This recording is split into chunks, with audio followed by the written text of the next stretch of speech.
आज हम महाभारत से जुड़ी एक ऐसी घटना के बारे में जानते हैं जिसमें पांचों पांडवों ने अपने मृत पिता पांडु का मांस खाया था। उन्होंने ऐसा क्यों किया, यह जानने के लिए सबसे पहले हमें पांडवों के जन्म के बारे में जानना होगा। पांडु के 5 बेटे युधिष्ठिर, भीम, अर्जुन, नकुल और सहदेव थे।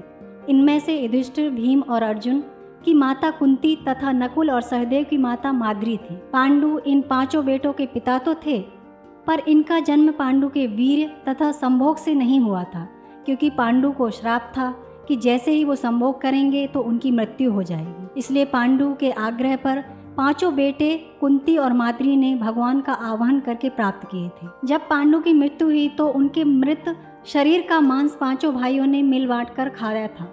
उन्होंने ऐसा इसलिए किया क्योंकि स्वयं पांडु की ऐसी इच्छा थी, क्योंकि उनके पुत्र उनके वीर्य से पैदा नहीं हुए थे, इसलिए पांडु का ज्ञान कौशल उनके बच्चों में नहीं आ पाया था। इसलिए उन्होंने अपनी मृत्यु के पूर्व ऐसा वरदान मांगा था कि उनके बच्चे उनकी मृत्यु के पश्चात उनके शरीर का मांस मिल बांट कर खा ले, ताकि उनका ज्ञान बच्चों में स्थानांतरित हो जाए। पांडवों द्वारा पिता का मांस खाने के संबंध में 2 मान्यताएं प्रचलित हैं। प्रथम मान्यता के अनुसार मांस तो 5 भाइयों ने खाया था, पर सबसे ज़्यादा हिस्सा सहदेव ने खाया था, जबकि एक अन्य मान्यता के अनुसार सिर्फ सहदेव ने पिता की इच्छा का पालन करते हुए उनके मस्तिष्क के 3 हिस्से खाए। पहले टुकड़े को खाते ही सहदेव को इतिहास का ज्ञान हुआ, दूसरे टुकड़े को खाने पे वर्तमान का और तीसरे टुकड़े को खाते ही भविष्य का।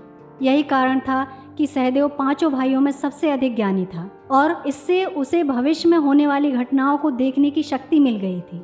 शास्त्रों के अनुसार श्री कृष्ण के अलावा एकमात्र व्यक्ति सहदेव ही था जिसे भविष्य में होने वाले महाभारत के युद्ध के बारे में संपूर्ण बातें पता थी। श्री कृष्ण को डर था कि कहीं सहदेव यह सब बातें औरों को ना बता दे, इसलिए श्री कृष्ण ने सहदेव को श्राप दिया था कि यदि उसने ऐसा किया तो उसकी मृत्यु हो जाएगी। यदि कहानी पसंद आई हो तो लाइक करें, चैनल पर नए हो तो सब्सक्राइब करें। धन्यवाद।